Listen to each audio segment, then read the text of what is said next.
Olá, meu caro amigo leitor e leitora, tudo bem com você? Hoje nós vamos falar de livros de autoajuda. Funciona, não funciona? O que são os livros de autoajuda para mim? Vou te contar um caso aqui muito particular da minha experiência com esse tipo de livro. Se liga aí.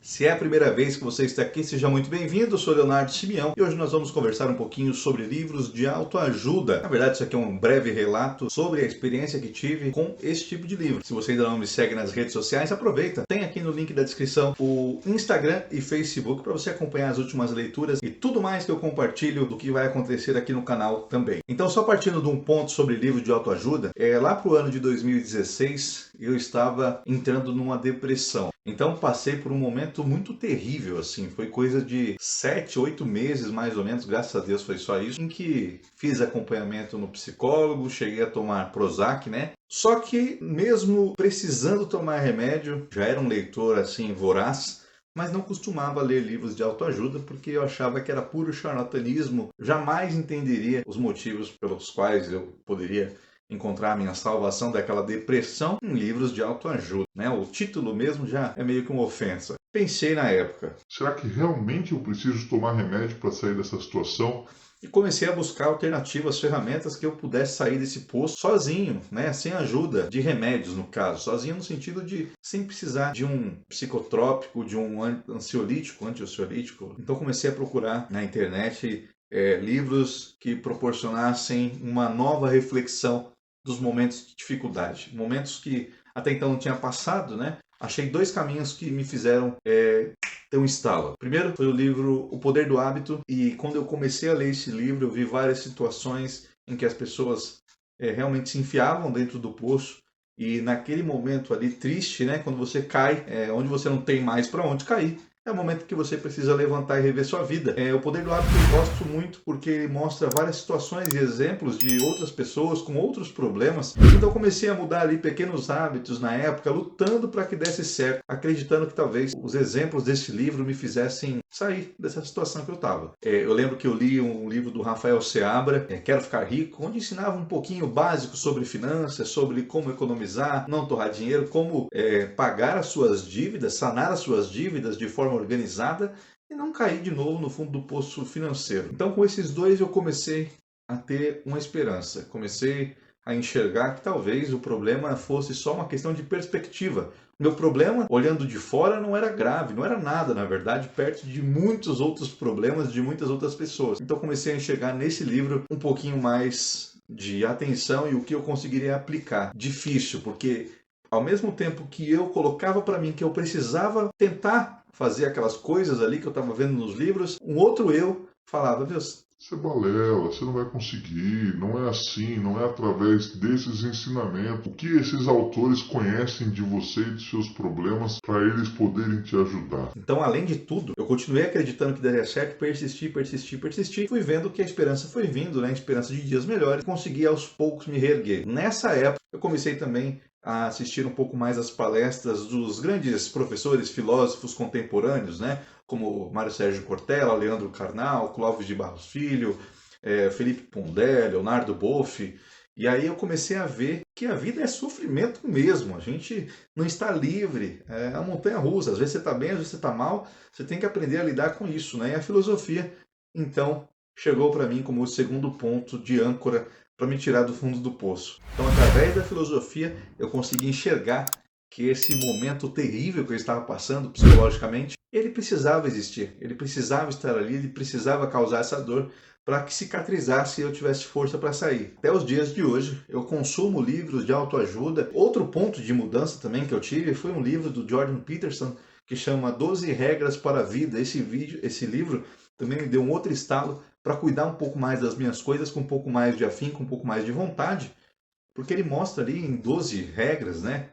Literalmente, 12 passos para que você tenha um pouco mais de amor próprio, um pouco mais de ímpeto para suas coisas, que você se movimente mais para ir atrás daquela vida que você quer. Aí você vai me falar, mas pô, esses livros são chatos, livros que o pessoal às vezes quer vender curso. Pode ser, Eles também são profissionais que vivem disso, né? Os coaches, né? Que todo mundo gosta de falar mal. Mas faça uma reflexão. Se eles realmente não servissem para mudar a vida de ninguém e nunca conseguissem mudar a vida de ninguém, você acha que ia fazer tanto sucesso? Porque livros de autoajuda, eles não vai só no achismo. Então, há 2 pontos que você consegue mudar o destino, né? Aqui, o seu futuro, que você pode se agarrar. É o ponto religioso e o ponto científico. Os 2, você não consegue provar a não ser que você aplique. Então, não há diferença entre uma pessoa fazer uma pesquisa e provar por A mais B que o cérebro humano se comporta dessa maneira, portanto, se você fizer X, seu resultado vai ser X. Se você fizer Y, o seu resultado vai ser Y. Você pode escolher acreditar na ciência e seguir por esse caminho, e você vai ter a sua comprovação. E também você pode ter o lado religioso. Você pode ter lá os versículos bíblicos, seja você cristão, de repente judeu, islã, budista, que seja. Você também precisa escolher acreditar nessas coisas para que isso mude sua realidade. Qual funciona melhor? É só você que vai ter essa resposta. Por isso que eu gosto tanto da filosofia. Ela traz as melhores perguntas. Ela não traz resposta, porque a resposta só você vai conseguir encontrar para a sua realidade. Então, os livros de autoajuda, eles dão dicas, exemplos. Faz isso, que talvez dê certo, faz aquilo.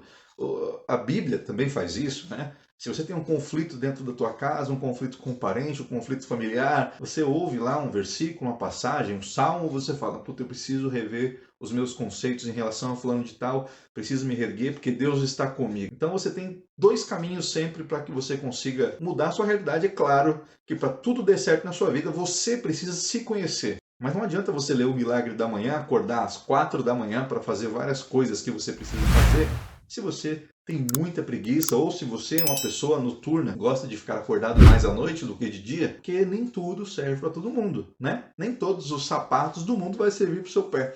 Então saiba reconhecer o que serve para você, o que não, o que talvez você consiga aplicar na sua realidade, porque quando você lê um livro desse tipo, um livro de autoajuda, ele faz com que você preste mais atenção na sua vida. Coisas que, às vezes, os livros como esses daqui não conseguem. Ficções, às vezes, não conseguem te atingir. E outro ponto também que eu consegui sair do fundo do poço definitivamente, com vontade de viver, com vontade de ter um futuro melhor, foi ler biografias. Através de exemplos, eu percebi que eu aprendo mais quando eu vejo exemplos de outras pessoas. Por isso eu sempre leio biografias. Gosto de ler biografias, gosto de ver o que as outras pessoas superaram, e é isso que a gente precisa às vezes. Em dias que você está bem, ótimo, continue bem, preserve sua família, preserve aquilo que você acredita e siga em frente. Agora, se você estiver mal, procure ferramentas como essa, procure palestras, TED Talks, documentários, procure, sei lá, ir à missa, ir ao culto, leia sobre estudo científico, como o corpo se comporta. A gente tem que se conhecer. A química do nosso corpo também influencia muito. Será que você não está dormindo pouco? Será que você não está comendo errado? Está comendo coisa muito ruim? Está comendo muita besteira? Tudo isso influencia para a nossa jornada aqui na Terra. Esse vídeo ficou longo, era para ter sido um vídeo muito mais curto, mas eu precisava falar disso, precisava tirar isso aqui de dentro de mim e expor para vocês. A depressão não é uma doença simples, a depressão é séria. Você não consegue pensar positivamente. Até me emociono de lembrar, é terrível, é terrível. Nada na tua vida tem valor mais. Por mais que você fale, puta, mas você tem uma casa, você tem uma família, não interessa. A depressão chega, ela te abraça, ela pega você e leva para um canto escuro, e aí você não consegue mais.